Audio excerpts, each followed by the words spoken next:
22 বছর আগে মডেল সৈয়দা তানিয়া মাহবুব তিন্নি হত্যার মামলা থেকে খালাস পেয়েছেন সাবেক এমপি ও আলোচিত ছাত্রনেতা গোলাম ফারুক অভি। ঢাকার দ্বিতীয় অতিরিক্ত জেলা ও দায়রা জজ মোসাম্মদ শাহিনুর আক্তার মঙ্গলবার এ রায় দেন।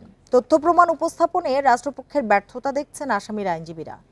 রায়ে অসন্তোষ জানিয়ে আপিল করার কথা ভাবছে রাষ্ট্রপক্ষ। একটা সময় টিভি খুললেই দেখা মিলত তার। হয়ে উঠেছিলেন হালের জনপ্রিয় মডেল। অল্প সময়েই পেয়েছিলেন তারকা খ্যাতি। আকাশ ছোঁয়া স্বপ্ন নিয়ে 90 দশকের শেষ দিকে তিন্নির যাত্রা শোবিজে। কাজ শুরু করেছিলেন টিভি নাটকেও, চুক্তিবদ্ধ হয়েছিলেন চলচ্চিত্রে, তবে তার করা হয়ে ওঠেনি। ক্যারিয়ারের তুঙ্গে থাকা অবস্থায় 2002 সালের 10 নভেম্বর রাতে বুড়িগঙ্গা নদীর প্রথম চীন মৈত্রী সেতুর 11 নম্বর পিলারের পাশে মেলে তিন্নির মরদেহ। সন্দেহের তীর জাতীয় পার্টির এমপি আলোচিত ছাত্রনেতা গোলাম ফারুক অভির দিকে।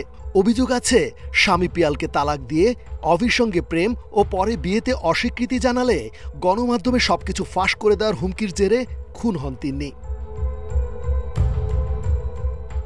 রায়ে ন্যায় বিচার পাওয়ার দাবি পলাতক অভির পক্ষে রাষ্ট্র নিযুক্ত আইনজীবীর, তবে নাখোশ রাষ্ট্রপক্ষের আইনজীবী। রায়ের বিরুদ্ধে আপিল করার কথা জানান তিনি। সামগ্রিকভাবে কিছু তদন্তে ত্রুটি ছিল, পোস্টমর্টমেও এবং বিভিন্ন পর্যায়ে, যেগুলো আমি তুলে ধরেছি। আর সাক্ষীটাও আসলে আইউইটনেস তো কেউ নাই। আমরা কাগজপত্র পর্যালোচনা করে মূল জাজমেন্টের তথ্য উপাত্ত আইনগত ত্রুটি বিচ্যুতি দেখে আমরা সিদ্ধান্ত নেব পরবর্তী পদক্ষেপের জন্য এবং উচ্চ আদালতে আপিল দায়ের করার জন্য।